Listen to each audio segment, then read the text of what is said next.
They were just two kids from a quiet town, bound by secrets and late-night whispers under flickering streetlights.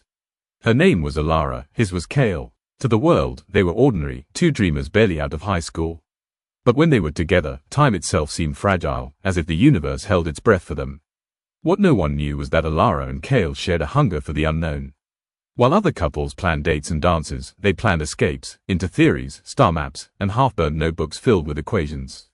They weren't just in love with each other. They were in love with the possibility of something greater. And one night, as the town slept beneath a blanket of silence, they stumbled onto a secret buried deep beneath their school's abandoned science wing. A secret that would test not just their courage, but the very fabric of their love. Kael, do you feel that? It's humming. Yeah, like the air's alive. They had no idea yet, but the hum wasn't just noise.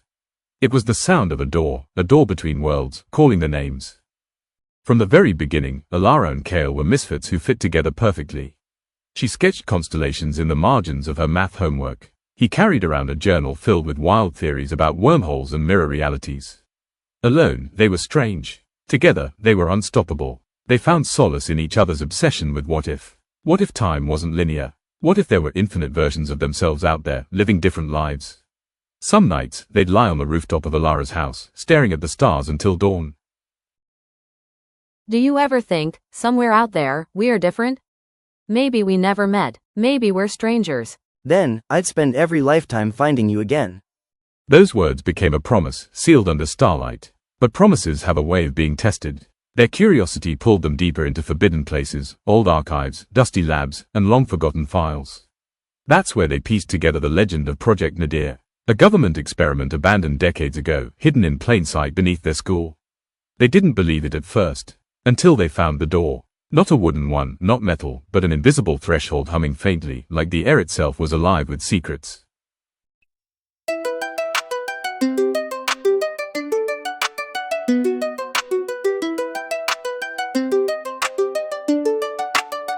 The red alert, it softly gleams across the screens of broken dreams.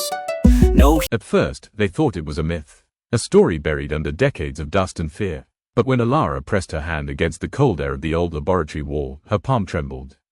The hum grew louder. The space seemed to bend, like heat rising from asphalt.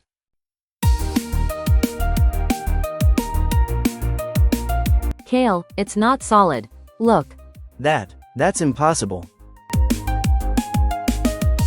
But impossibility had never stopped them before.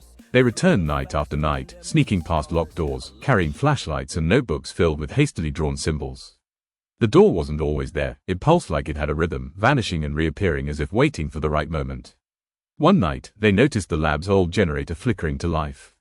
Wires hummed, the floor shook, and there it was, a shimmering ripple stretched across the wall, glowing faintly with shifting colors, like liquid light. They stood frozen, hearts pounding. Was this a window, or a trap? Elara reached for Kael's hand, and their fingers locked together. Fear tried to creep in, but curiosity burned brighter.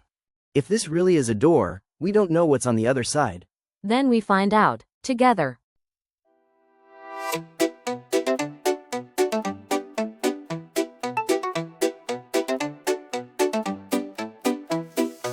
In that instant, love outweighed logic. With one step, they crossed the threshold, and the world they knew dissolved into silence. Crossing felt like falling through water, but without drowning. Colors bent, sound fractured, and their bodies seemed to unravel before stitching themselves back together.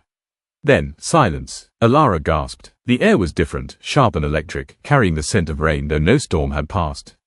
Above them, the sky shimmered not blue, but silver, streaked with violet lightning veins that danced without thunder. Kael, are we? We are not home anymore. They stood in a forest where the trees pulsed faintly, as though alive with light. Leaves whispered with an otherworldly hum, echoing the same vibration they had felt by the door. At first, it was beautiful. Too beautiful. The ground glowed faintly beneath their shoes, and rivers ran with liquid crystal. Every breath felt like inhaling stars. But beauty quickly blurred into unease. The forest had no sound of birds, no rustling of animals, only that hum, steady and endless. It's like this place was made, not grown. Or abandoned. They walked hand in hand, each step pulling them deeper into wonder and danger. In the distance, structures rose from the horizon, towers shaped like spirals, too perfect to be natural. Elara's heart raced. What if this was Project Nadir's secret? What if they weren't the first to cross? Then, faintly, from beyond the glowing trees, voices. Not echoes, not imagination, voices speaking in a language they didn't recognize. And suddenly, their adventure was no longer just discovery. It was survival.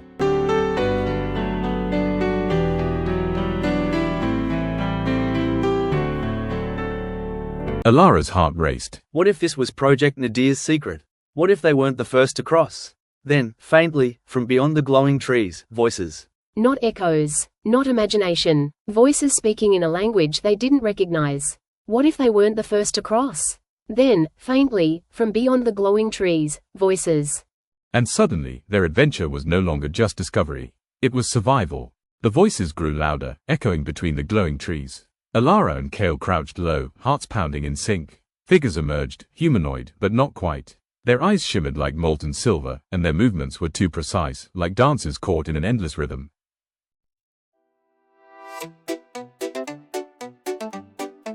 Kael, if we wait, they'll catch us. And if we jump, we might not survive. I'd rather be lost with you than safe without you. Kael's breath caught. In the midst of terror, her words were an anchor. Their entire journey, the starlit promises, the rooftop whispers, had been leading here. Not to another universe, but to this decision. Together, they stepped toward the rift. The air shredded around them, tearing at their skin, pulling at their very existence. The world screamed, and then, silence. They tumbled onto familiar ground. The abandoned science wing, the cracked tiles, the stale smell of dust. They were home. Elara's hand was still locked in Kael's. Her face was pale, her breath shaky, but her eyes glowed with fierce relief. We made it. No, we made it. Together. Behind them, the hum faded until only silence remained. The rift had collapsed. Whatever world they had entered was sealed away once more. But something had changed. They weren't the same dreamers who once gazed at the stars, wondering what if.